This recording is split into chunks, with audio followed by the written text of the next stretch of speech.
Oke, para pendengar, pernah kepikiran nggak sih ada fakta yang lumayan mengejutkan ya dari dunia investasi? Jadi, menurut Warren Buffett sendiri nih, sebagian besar pengelola dana investasi profesional, ya orang-orang yang dibayar mahal, punya sumber daya canggih, itu ternyata kesulitan loh buat ngalahin kinerja rata-rata pasar saham. Misalnya kayak Dow Jones Industrial Average, DJIE itu. Agak ironis kan? Ironis banget ya. Dan ini sering bikin bingung investor, baik yang baru mulai atau yang udah pengalaman. Logikanya kan, wah, para ahli ini mestinya jago dong, bisa lebih unggul. Tapi ya, data nunjukin cerita lain. Ini pengamatan penting yang udah disadari Buffett dari lama sebetulnya. Nah, iya. Pengamatan ini yang langsung membawa kita ke inti pembahasan mendalam kita kali ini.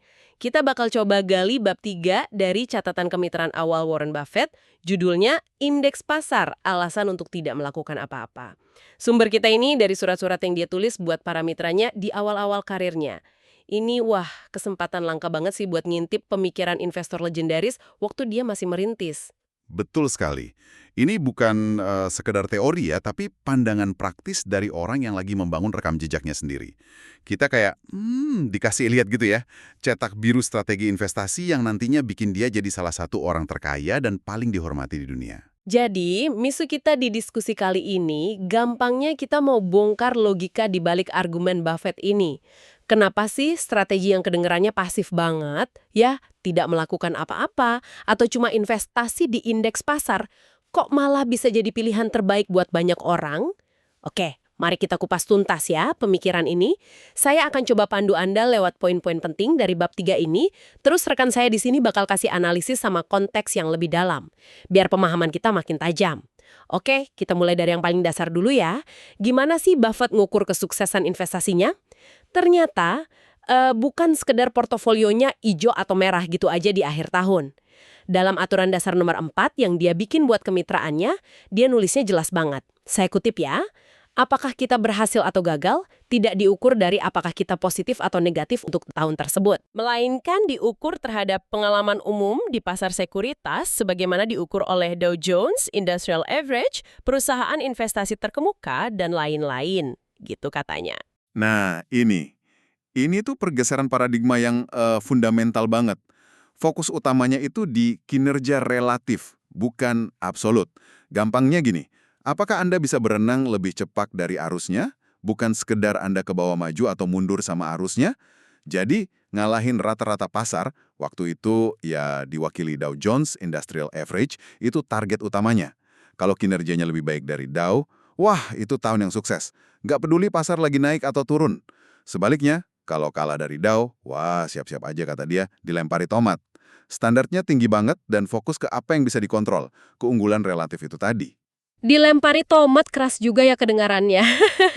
Tapi, kenapa milihnya Dow Jones sebagai lawan tanding? Apa sih yang bikin indeks pasar ini jadi spesial gitu di mata Buffett? Kok dianggap pesaing tangguh? Pertanyaan bagus. Penting buat paham konteksnya ya. Waktu itu Dow Jones Industrial Average itu ya proksi paling dikenal buat pasar saham AS secara keseluruhan. Isinya kan perusahaan-perusahaan industri besar, tulang punggung ekonomi Amerika gitu. Buffett ngelihatnya bukan cuma angka di koran. Dia anggap itu representasi investasi pasif yang oke lah, semacam pesaing bawaan yang harus dikalahin sama tiap manajer aktif. Di suratnya Januari 1962, dia ngakuin tantangan ini secara eksplisit banget. Dia bilang, Dow sebagai pesaing investasi bukanlah lawan yang mudah dikalahkan, dan sebagian besar dana investasi di negara ini akan kesulitan untuk melampaui atau bahkan mungkin menyamai kinerjanya. Oh, jadi bukan pilihan asal-asalan ya. Dow itu kayak raksasa yang mewakili kekuatan bisnis Amerika. Bahkan sebelum ada reksadana indeks kayak sekarang ini, Buffett udah sadar kalau susah banget buat para profesional ngalahin tolok ukur simpel ini secara konsisten. Pandangan kayak gini umum nggak sih waktu itu? Atau Buffett termasuk yang mikirnya udah di depan zamannya gitu? Saya rasa sih dia termasuk yang ngelihatnya lebih jernih ya. Banyak manajer mungkin fokusnya ke untung absolut aja atau bandingin sama pesaing aktif lain. Nah, Buffett dengan fokusnya bandingin sama Dow, secara nggak langsung dia ngakuin kekuatan strategi punya pasar secara luas gitu. Bahkan sebelum ada cara gampang dan murah buat ngelakuinnya kayak sekarang. Ini nunjukin pemahaman dia yang dalam banget soal sifat permainan investasi jangka panjang. Oke, ini nyambung nih ke konsep inti bab 3, pendekatan tidak melakukan apa-apa atau the do nothing approach. Nah, perlu diingat ya, waktu masa kemitraan Buffett, biasa disebut BPL, Buffett Partnership Limited, itu belum ada tuh produk namanya reksadana indeks S&P 500 yang bisa dibeli gampang gitu aja. Kalau Anda mau investasi tapi nggak mau milih saham sendiri, pilihannya ya biasanya reksadana yang dikelola aktif atau mungkin dana perwalian, trust gitu. Betul sekali konsep beli aja indeksnya itu belum sepraktis sekarang. Investor yang cari diversifikasi sama manajemen profesional, ya larinya ke produk-produk tadi, yang tentunya dikelola aktif, ada biayanya. Makanya perbandingan Buffett sama Dow dan perusahaan investasi terkemuka waktu itu jadi relevan banget.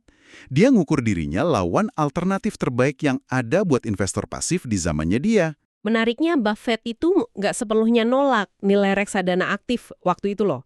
Dia ngakuin ada gunanya, tapi bukan di hasil investasinya yang superior gitu.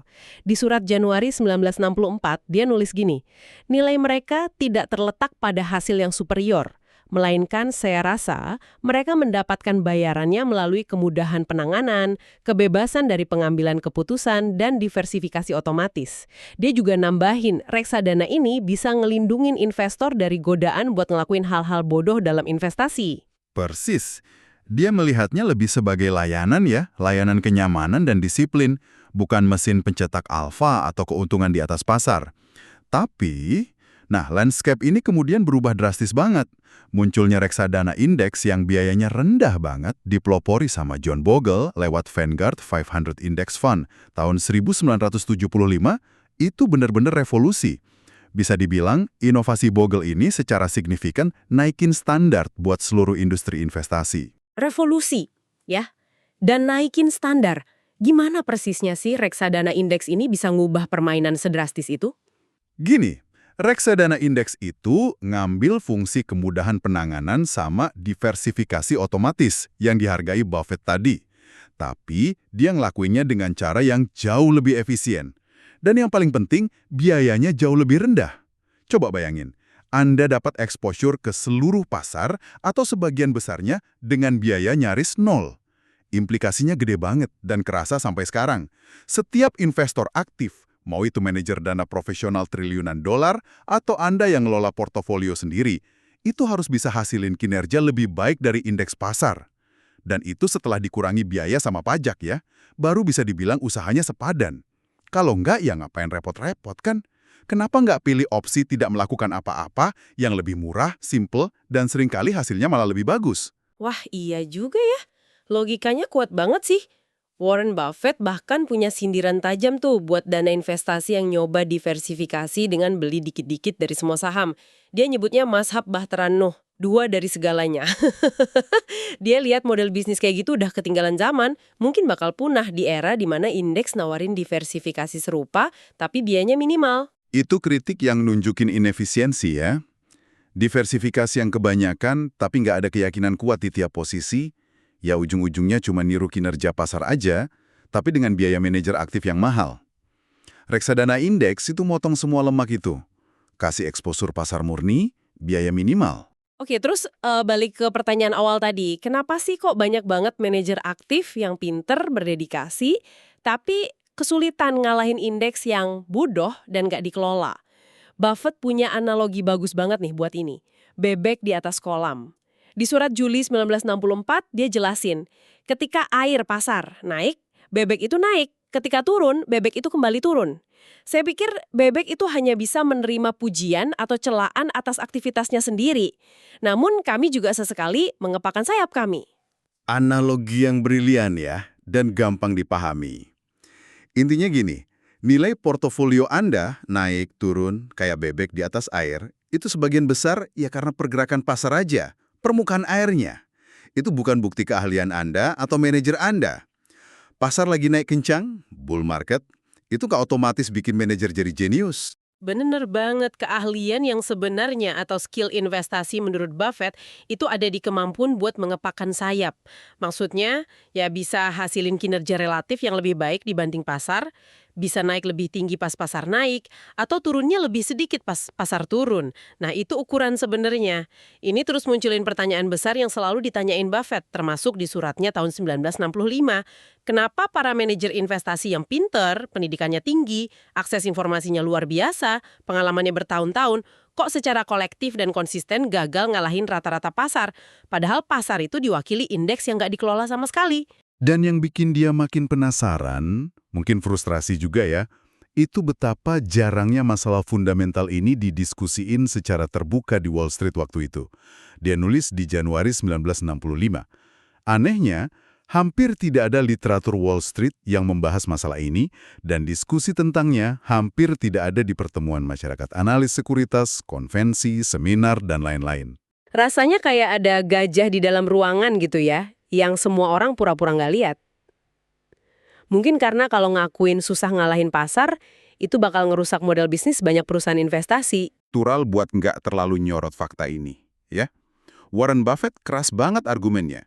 Organisasi manajemen investasi itu harusnya nerapin standar analisis yang sama ketatnya ke kinerja dan metode mereka sendiri, kayak pas mereka nilai perusahaan lain buat diinvestasiin. Mereka harusnya nanya, kenapa kita nggak bisa ngalahin rata-rata? Apa sih yang ngehambat kita? Dan memang ada beberapa faktor penghambat utama yang jadi lawan manajer aktif. Pertama, jelas biaya. Ini bukan cuma biaya manajemen yang kelihatan, tapi juga biaya transaksi komisi, spread, karena sering jual beli. Biaya ini beban konstan yang harus dilewatin dulu, cuma buat impas sama pasar. Oke, biaya. Terus? Kedua, pajak. Kalau investasinya di akun kena pajak, aktivitas trading yang tinggi itu bikin realisasi keuntungan modal jangka pendek. Nah, pajaknya lebih tinggi. Ini ngikis hasil bersih investor lumayan banyak dibanding strategi beli dan tahan kayak indeks. Juga ya. Nggak kepikiran sejauh itu. Ketiga, dan ini mungkin yang paling susah diatasi, adalah psikologi. Manajer dana itu kan hadapin tekanan dari klien, dari benchmark jangka pendek. Ini bisa dorong mereka buat ikut-ikutan orang banyak, herd behavior, atau ambil risiko yang nggak perlu. Investor individu juga sering jadi korban emosinya sendiri, serakah pas pasar naik, takut pas pasar turun. Ujung-ujungnya beli pas mahal, jual pas murah. Nah, indeks, karena otomatis, dia kebal dari godaan psikologis ini. Bikin rintangannya tinggi banget ya buat manajer aktif biar bisa konsisten ngepakin sayap lebih baik dari pasar dalam jangka panjang. Ini ngebawa kita balik lagi dengan kuat ke argumen intinya Buffett buat investasi di indeks. Pesan utamanya jadi pragmatis banget ya. Kalau Anda nggak punya minat, nggak punya kemampuan, atau nggak mau dedikasiin waktu dan usaha serius buat investasi aktif dan ngalahin rintangan tadi, ya pilihan standar paling masuk akal ya beli indeks pasar aja. Tepat. Dan satu-satunya alasan rasional buat milih jalur investasi aktif, mau itu lakuin sendiri atau percayain uang ke manajer, adalah keyakinan. Keyakinan yang didasarin bukti kuat bahwa Anda atau manajer itu punya keunggulan yang berkelanjutan, yang bakal bikin Anda bisa ngalahin strategi tidak melakukan apa-apa, yaitu indeks secara konsisten. Ingat, setelah hitung semua biaya dan pajak, dan dalam jangka waktu yang panjang banget, standar pembuktiannya tinggi sekali. Soal strategi indeks ini, selain tindakannya sendiri ya, ini contoh yang nyata banget dan sering dikutip. Dalam wasiatnya, dia ngasih instruksi ke wali amanatnya buat investasiin 90% dana yang ditinggalin buat istrinya itu ke reksadana indeks S&P 500 berbiaya super rendah. Sisanya 10% di obligasi pemerintah jangka pendek. Bayangin deh, maestro investasi aktif terbesar di dunia milih strategi pasif buat ngelindungin kekayaan keluarganya. Ini ngomong banyak sih. Ini penegasan ultimatif ya. Ini nunjukin daya tarik utama investasi indeks. Anda bisa dapat hasil pasar yang secara historis cukup baik buat capai tujuan finansial jangka panjang. Dan seringkali hasilnya lebih baik daripada kebanyakan usaha aktif, dengan usaha dan pemikiran berkelanjutan yang minimal. Seperti yang tersirat di tulisan Buffett yang kita bahas tadi dan dikutip sumber. Anda dapat merancang program investasi menggunakan reksadana indeks berbiaya rendah dalam waktu kurang dari 1 jam. Lalu, atur dan lupakan selama beberapa dekade berikutnya. Tentu, lupakan di sini bukan berarti abai total ya, tapi lebih kenahan diri dari tindakan reaktif gara-gara gejolak pasar. Konsep atur dan lupakan ini pasti menarik banget sih buat banyak orang yang punya kesibukan lain. Tapi gimana bisa sih hasil rata-rata pasar ini jadi strategi yang efektif dalam jangka panjang? Apa yang bikin rata-rata itu jadi cukup baik? Nah, ini balik lagi ke prinsip dasar investasi yang juga dianut Buffett. Banyak yang dari gurunya Ben Graham. Pertama ingat, dalam jangka pendek, pasar saham itu bisa kayak mesin voting. Didorong popularitas, sentimen, berita sesaat. Tapi dalam jangka panjang, pasar cenderung jadi mesin penimbang. Yang akhirnya nyerminin nilai intrinsik sama pertumbuhan laba dari bisnis-bisnis di baliknya. Dengan punya indeks, Anda itu dasarnya punya potongan dari sebagian besar mesin ekonomi negara. Misalnya 500 perusahaan terbesar di AS kalau pakai S&P 500. Anda taruhan pada kemajuan bisnis kolektif dalam jangka panjang. Oh, jadi kita taruhan di pertumbuhan ekonomi secara umum ya? Ya. Kedua, kekuatan bunga majemuk atau compounding yang luar biasa. Mungkin udah kita singgung di pembahasan bab 2 ya. Hasil rata-rata pasar aja, kalau dibiarin tumbuh terus, untung di atas untung selama puluhan tahun, itu bisa hasilin kekayaan yang substansial banget. Nah, indeks ini memungkinkan Anda nangkep pertumbuhan majemuk ini secara efisien. Oke, oke. Jadi dengan indeks kita nggak perlu repot milih pemenang satu persatu, cukup percaya aja sama kemampuan kolektif bisnis-bisnis besar buat terus tumbuh dan hasilin nilai jangka panjang, terus biarin keajaiban compounding bekerja. Gitu ya? Tepat sekali. Sumber tulisan kita buat bab 3 ini nyimpulinya dengan baik lewat 6 ide kunci dari pemikiran Buffett yang berlaku buat semua investor, yang secara logis ngebawa ke kesimpulan soal indeks tadi. 1. Saham itu kepemilikan bisnis. Anggap saham itu bukan tiket lotre, tapi klaim atas sebagian kecil bisnis nyata. Iya. 2. Pasar jangka pendek nggak menentu. Jangan coba nebak harga harian atau mingguan. Itu permainan susah dimenangin. Oke. 3. Jangka panjang mencerminkan nilai. Seiring waktu, harga saham cenderung ikutin nilai intrinsik dan kinerja bisnisnya. Masuk akal. 4. Fokus pada penggabungan jangka panjang. Lihat investasi sebagai program buat ngelipat gandain modal, compounding, selama bertahun-tahun atau dekada. Penting ini. 5. Hasil rata-rata pasar itu bagus. Pengembalian historis pasar saham secara keseluruhan itu udah cukup menarik dan kuat buat bangun kekayaan. Dan 6, indeks menangkapnya secara efisien. Produk indeks biaya rendah itu cara paling efisien dan bisa diandalin buat kebanyakan orang nangkap hasil rata-rata pasar tadi. Wah, 6 poin tuh bener-bener ngerangkum filosofi yang kuat dan nyambung banget ya. Jadi, kalau kita tarik benang merahnya nih, kesimpulan utama dari pembahasan mendalam kita soal bab 3 ini adalah betapa solid dan meyakinkannya argumen Warren Buffett buat pendekatan tidak melakukan apa-apa. Maksudnya ya investasi di indeks pasar itu. Ini bukan argumen karena malas ya, tapi berdasarkan analisis rasional dan pengamatan bertahun-tahun kalau mayoritas usaha aktif itu gagal kasih nilai tambah setelah ngitung biaya dan pajak. Dan relevansinya buat Anda, para pendengar kami, ini langsung banget. Pertama, ini nyajiin strategi investasi yang terbukti kuat, simple banget buat diterapin, dan efektif biayanya buat capai tujuan finansial jangka panjang Anda. Anda bisa fokus ke hal lain di hidup Anda, sementara investasi Anda kerja ngikutin pertumbuhan ekonomi secara luas. Kedua, pemahaman ini netapin standar atau tolok ukur yang tinggi banget kalau Anda lagi mikirin atau udah jalanin strategi investasi aktif. Mau Anda kelola sendiri atau lewat manajer investasi. Anda harus bisa jawab jujur, strategi aktif ini beneran punya peluang bagus nggak sih buat secara konsisten ngalahin indeks setelah biaya dan pajak? Pertanyaan krusial banget yang harus ditanyain tiap investor aktif ke diri sendiri ya. Ini bukan berarti investasi aktif nggak mungkin berhasil, tapi ya standarnya memang tinggi banget.